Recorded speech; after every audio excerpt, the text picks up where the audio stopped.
Dead silence. Picture this. You are a telecommunications repair person. Except instead of driving a truck up and down the road, you are in outer space.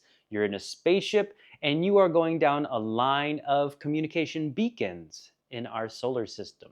Now you reach the final beacon, the one way, way out there. You patch it up, you're ready to go home. In fact, you've got to rendezvous with a bigger ship because they're going to be the ones to take you the bulk of the way back. But then you hear a distress signal coming out from beyond where the line of beacons are, farther out into space. And you think to yourself, you look to your crew, it's like, that's kind of odd. Why would anybody be out that far? And they're using an older channel. Why aren't they using the new channel? The team leader decides, we're gonna go check it out. We should go out there and help them. So they go out, and sure enough, they find a ship. But not just any ship. This was the first, I believe the first, solar system cruise ship. Think of the cruise ships we have in the ocean, that's what they made, but one to go around and cruise the solar system. It was supposed to go on a 1-year tour, but after 6 months, it disappeared.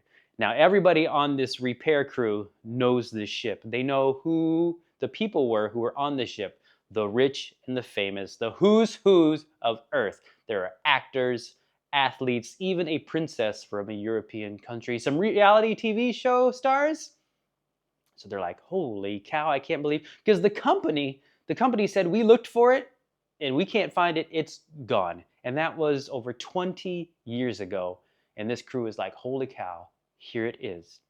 Now, being that it's been so long and they know the company declared it lost forever, so they're kind of like, according to the maritime rules of blah, blah, blah, blah, blah, it's finders keepers. Whatever we find and can take off of that ship is ours. Just think of it. The rich and famous, not only their possessions, but we could take stuff from the ship, the decorations, the faucets, and then go back to Earth and sell them for a fortune. They're like, we're gonna be rich. Now let me tell you about this crew. You got your typical crew. You got the guy who is cocky, arrogant, doesn't want to listen to authority. He's all in on this plan. Then you've got the new girl. She's younger and she's not so sure about it. She's like, shouldn't we just tell the families and let's just make sure all the loved ones know what happens to everybody. And they're like, yeah, that's what we're gonna do. We're gonna take stuff from the ship so that way we can go back and let everybody know we really did find it, and then somebody else will come out here and take them and deal with the loved ones. So she's like, oh, okay, let's go on the ship. You've got the IT guy or the engineer, the kind of nerdy guy who sits in his IT closet and rarely comes out, just kind of speaks over the speaker system to talk to people. The team leader, she's got her own issues. She's suffering from PTSD from something pretty traumatic in her childhood. And then you've got the first mate, the kind of medical officer of the group, and he seems perfectly normal. So this book pretty quickly gets you onto the ship, the Aurora. And well, first of all, let me tell you, they go up to it and they look and they see, there's no visible reason why this ship should be, quote, dead in the water. There's no scorching, no sign of explosion, no damage. They can see some of the escape pods have been jettisoned. Some of them maybe were tried to be jettisoned too quickly because they're kind of dangling off. They didn't detach properly. And they're thinking, what in the world happened here? And they kind of go by, they got their lights on it, and they put spotlights on the pool area, this big glass dome area. So the pool would be like an infinity pool. You're in the pool with nothing but the stars beyond you. Wouldn't that be crazy? But when they look in there, that's when they see the bodies. And you'd think in the pool area everybody would be wearing their swimming suits, but no, they see bodies wearing ball gowns, casual wear, dinner wear, and swimsuits, pajamas. Like, why would they all be in the pool area dressed like that? So then they go inside.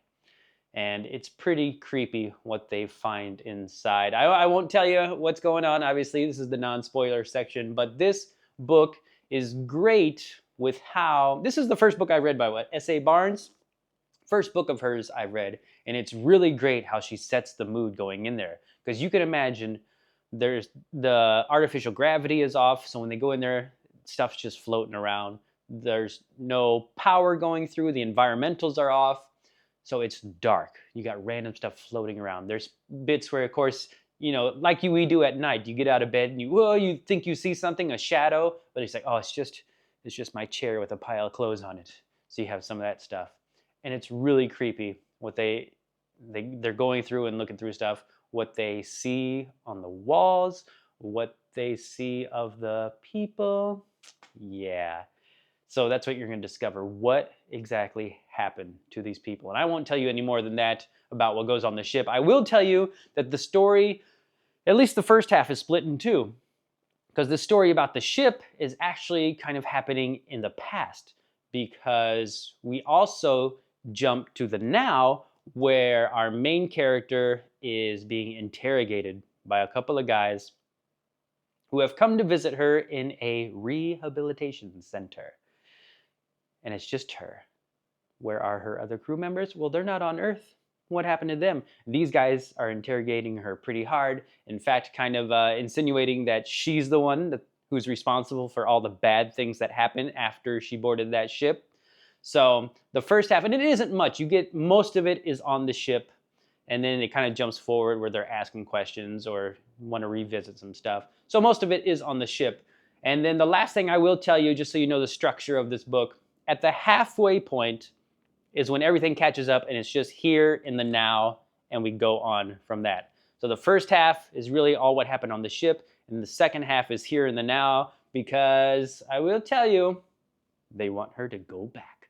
Woo. Yeah, that's where I'm going to leave it for no spoilers. It is a very good space horror book, sci-fi horror. It's not too deep in the sci-fi stuff. If you don't like all that tech stuff, it doesn't do very much of that. So that's good. It is very creepy on this ship and what goes on, which I loved. It was good stuff. The whole setting of the environment and how creepy it is. It's one of those where I have a tendency to like drift down and pick out words of future sentences before I even get to them, where I was kind of like holding up my hand like this. I don't even want to know what's coming because I want it all to be a genuine surprise. So yeah, it's good stuff. If you like horror, you're going to like it. Sci-fi horror, horror in space, awesome. Awesome stuff. She's got another one called Ghost Station, I think. Maybe I'll save that for October and read it. But anywho, that's it for no spoilers. If you have not read the book, turn it off. Come back after you read it and check out the spoiler section. We're going to talk spoilers in 3, 2, 1. All right. So when they first get on the ship, I talked about, I love the environmental description and settings. My hair is going crazy. Where she's, Claire, she sees her mom like immediately, but it just turns out to be like a bag and some wires hanging down that looks like long hair. And I'm like, whew, all right, I understand. I get that feeling. Like I said, those evening trips to the bathroom and you're like, what's that? So that was really good. And then when they walk into the atrium and they're dealing with the statues and the stairs, and that moment where she kind of looks up and all the bodies are just floating up there like angels of death. I'm like, holy cow, that's a crazy thing to imagine. It's really, really cool.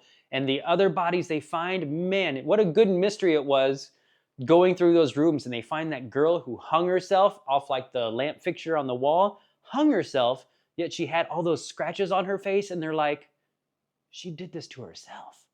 Why would she hang herself and then do it to herself? And then the couple they found in bed were tied down to the bed, but then there were scratch marks, like they didn't want to be tied down, or like something happened to them and then they came to, I don't know. But all that setup of what happened to these people, you had the girl with the knife taped onto her wrist, what happened with the captain, one of them had their brains blown out, and I forget what happened to the other guy. It was really crazy. And then the writing on the wall, the I see you, which I'll talk about when we talk more to the end, but I was hoping for something different in the end, like something truly creepy. But anywho, because it said I see you, it's like, see what? What's out there? I figured there was something doing this. But yeah, all that stuff was really good, but man, this thing, it's like the people flip really quick, and it's right about halfway, like page 170 or so, when Voller finally jabs the drill into the side of his head. He's just like, boop, and then like, oh, and here we go, things are done. But then it all resolves pretty quickly. Resolves as in we're back in the present time, and they tell her, we want you to go back.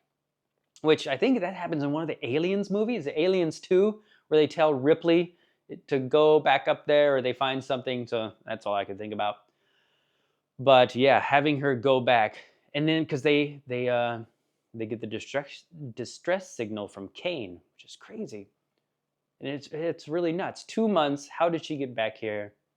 Yeah, and then they go back up there, in course. And so the disappointing thing with me is that they find it's just a weapon with a high frequency. The vibrations of whatever this weapon is, that's what's causing people to have visions and all this stuff. I was like, oh, I was really hoping for something supernatural, alien, something like that. So for it to just be a weapon, I guess what's more creepy than humans doing this own or doing crazy stuff to their own people? I don't know. I was hoping for aliens or something.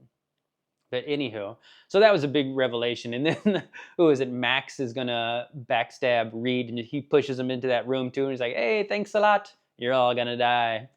So yeah, the end. It was good. Kind of did its thing. Poor Reed though. How did he survive up there for 2 months with no food? Unless he ate it all and stashed it under some of those mattresses or whatever. But oh, that poor guy. But he did seem to snap out of it pretty quick. As soon as she turned off the weapon, or she did something to make the vibrations less severe, he did seem to snap back, right? Because she put him in the Lena. Then when she was tethered out there, it wasn't too long between the fight with Reed and Max and then her out in there. And he's like, oh yeah, I just realized it was probably you and I pulled you back in. And then he seemed to be right back to it in what, 10, 15 minutes? So yeah, overall, it's good. Just purely being selfish. If it had what I wanted, it would probably rank a lot higher. But since it was kind of like, oh, it's just people. Okay. But I really enjoyed it. That first half going through the ship, it reminded me of like a video game or something. It's dark. You can only see. You can't turn your head so much. You have to turn your whole body and all that kind of stuff. It was really great. Really good horror stuff. So please let me know what you think down in the comments below. Like I said, she has that other book, Ghost Station. I don't know if she has more stuff, but if you've read more of her stuff, please let me know which ones are good ones that I should pick up. If this one I really enjoyed, what else should I try? I think I will try Ghost Station for sure, though. Please like and subscribe to the channel if you've not done so already. Thank you so much for watching, and I will catch you next time.